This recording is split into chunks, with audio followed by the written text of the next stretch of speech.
It's obviously a very disappointing outcome.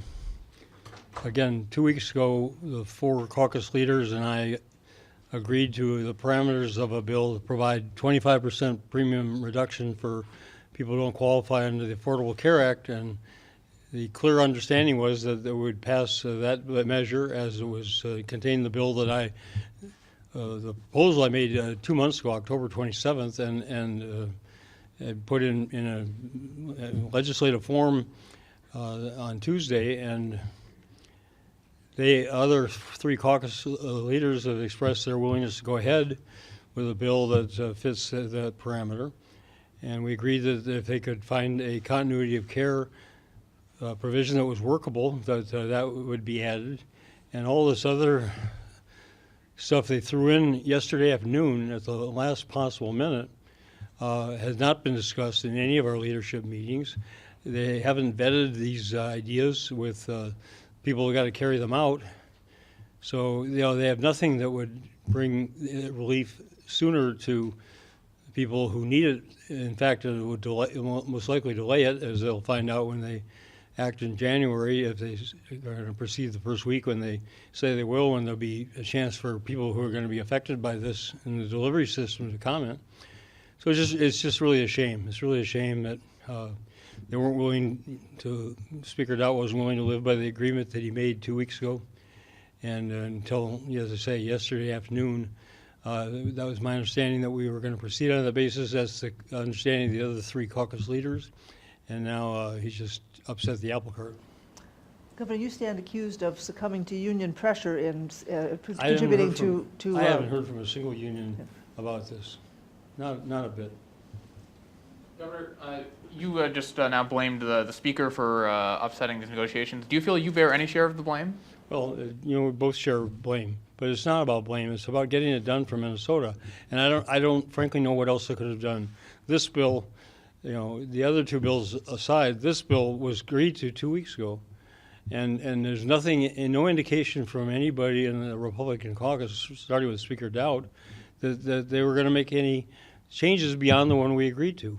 So to come in yesterday afternoon with these other additions and say, well, we'll allow private, foreign and domestic companies, for-profits, to come in and sell insurance here without any discussion, without any hearings, without any vetting whatsoever.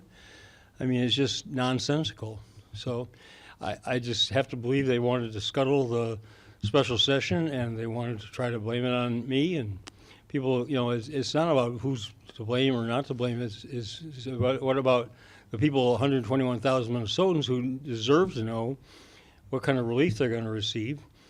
And, if we pass this on a timely basis right after the election, it would have been taking effect in January. Now I'm told it'll take effect in February. But if they're going to pass something like this in the first week of the session, it'll be February. So, they're going to push the implementation date. There's nothing in what he proposed that would speed up the implementation. In fact, with some of the factors affecting the health plan and their rates, it would probably delay it. So, it's just what he claims doesn't make sense. And we've spent thousands of hours vetting our proposal with the health plans and with others who've got to carry it out. Literally thousands of hours. We've done the due diligence. Never said it was perfect. It's not. But it remedies the serious problem that are facing thousands of Minnesotans all over the state, and it's just have it be scuttled at the last minute is really tragic. Governor Dayton, I asked Speaker Daudt what he felt was his responsibility for this failure. He said that he thinks that perhaps his caucus was too hard on the Democrats. You said that you would take responsibility. What's your responsibility? What's your share of the responsibility for this failure? Well, the Affordable Care Act, I supported the Affordable Care Act. The president said that it was going to provide people with affordable health care, and they could keep the doctor. If they like their doctors, they could keep them. And that hasn't happened. And that's a terrible tragedy. And to the extent I've supported the Affordable Care Act and that's the outcome, I bear my share of responsibility for that. Are you suggesting that you regret that? If people in Washington or people in this country had known that they would not be able to keep the doctors they've been working with under any circumstances. It wouldn't have passed. Now, the Affordable Care Act's done some very good things. We got a lot more people covered and insured, and there are other aspects to it that have been very positive, eliminating the pre-existing condition exclusion and the like. But on those two central points, the Affordable Care Act has really failed the people of Minnesota and people of this country, and that's what they campaigned on.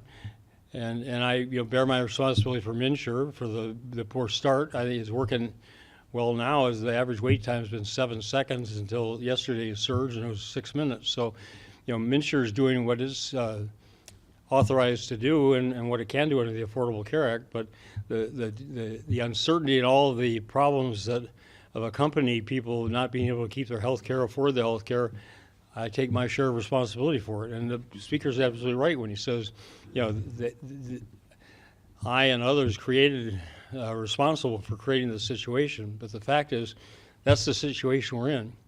And they campaigned on that, and they won the legislature on that. So, but at some point, you got to get off. They got to get off of that and say, okay, we're going to solve the problem. And what can we do now to improve the situation in the short run? And then we'll have a legislative session to talk about what we can do in the long run. But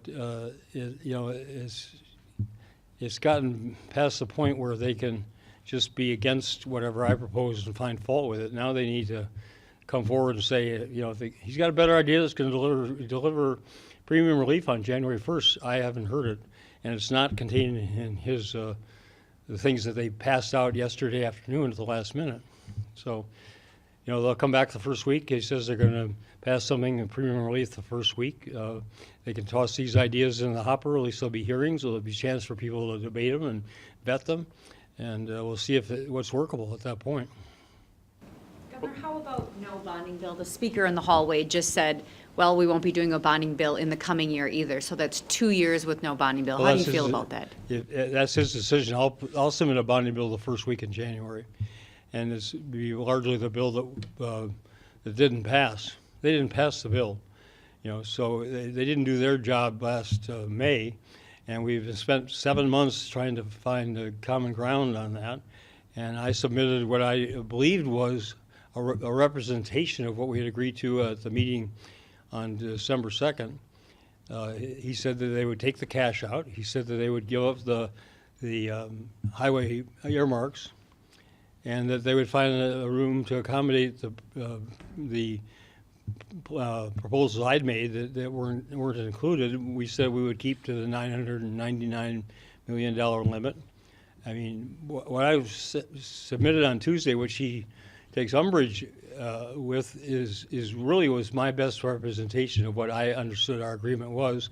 And if he didn't like that, he could have said so Tuesday afternoon. We could have sat down, and if he had parts of it that he found objectionable, we could have discussed that. But I didn't have any communication with him until this morning.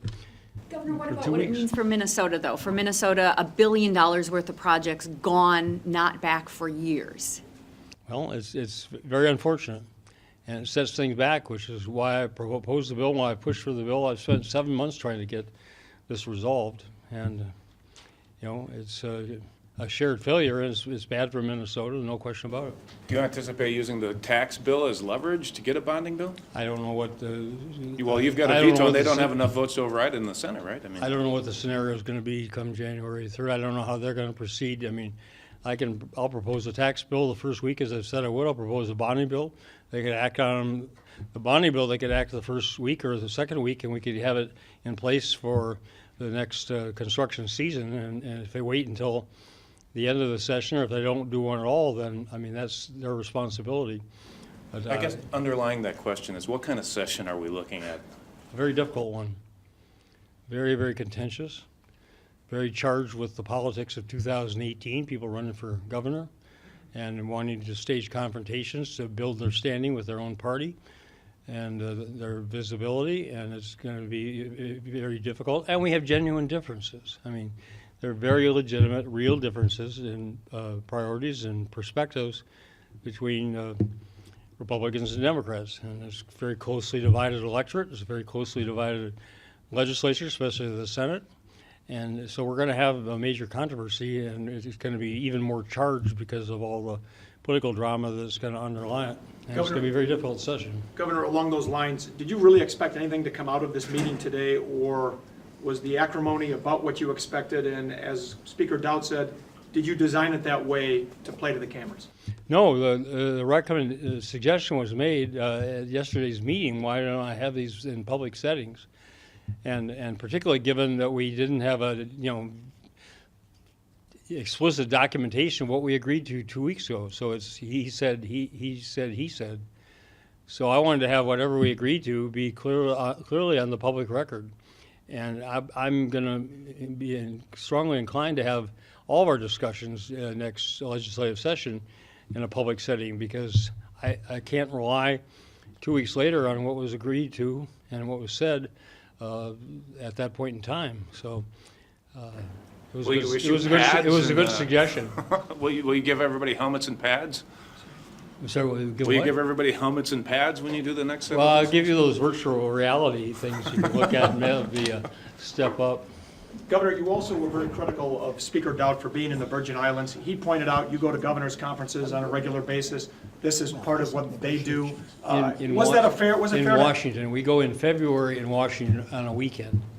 We go from Friday afternoon till Monday morning in Washington, D.C. In the summertime, I haven't gone to the summer ones. The last one was in Des Moines. We don't go to the Virgin Islands in December. But does it matter where he was? Was the issue where he was, or the fact that he was gone? Well, both. I mean, we could have negotiated this week. He could have taken the bills that I proposed on Tuesday morning and picked the phone and said, let's sit down and talk about these things and try to hammer them out. And that could have been done Tuesday and Wednesday and even yesterday. Why haven't you been equally critical of Senator Bach? He's there too. Because he's agreed with everything. Oh. Speaker Daudt can stay wherever he wants to if he's going to agree with everything. That's the difference.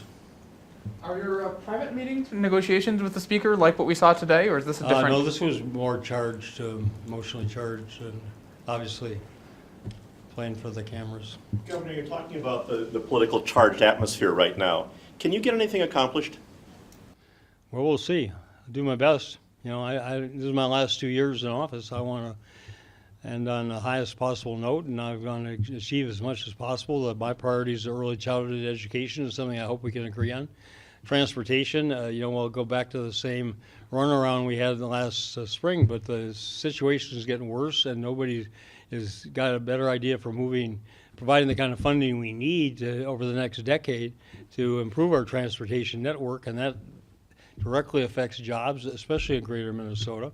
So, I'm going to keep pushing for the things that I believe are best for Minnesota now and that are best for Minnesota in the years ahead. And we'll have to see how much of that can be accomplished. Governor, do you have any comment on the boycott that's happening with the football team with you? I don't know anything more than what I've read and heard in the media. I spoke with President Kaler, Lieutenant Governor and I did for the noon hour, and urged that they make contact with the players, that they communicate with them, they sit down with them and face to face and try to hear them out and try to diffuse the situation. He said they were going to do so this afternoon. I don't have any facts or basis for which to assess one side or the other, but I think it's crucial that the university administration sit down with the members of the team or its leaders, however they want to proceed, and do their utmost to diffuse the situation. Does President Kaler still have your full support? Yes. That's never wavered? It's, first of all, not my decision to make. It's the Board of Regents, but yes, he has my full support. I don't agree with everything he does. He doesn't agree with everything I do, but he's been a very solid leader of the university. And yes, he has my support. How big of a black eye to the state would it be if they back out of a bowl game? Be very, very serious, and I hope the players will recognize that for their sake and for the sake of the program. Very serious. It's once again how we make national news. We have so many successes in Minnesota that don't get much national attention, and these incidents do. And it's just it's a bad black eye, and it'll only get worse if it is not quickly resolved. Thank you. Thank you.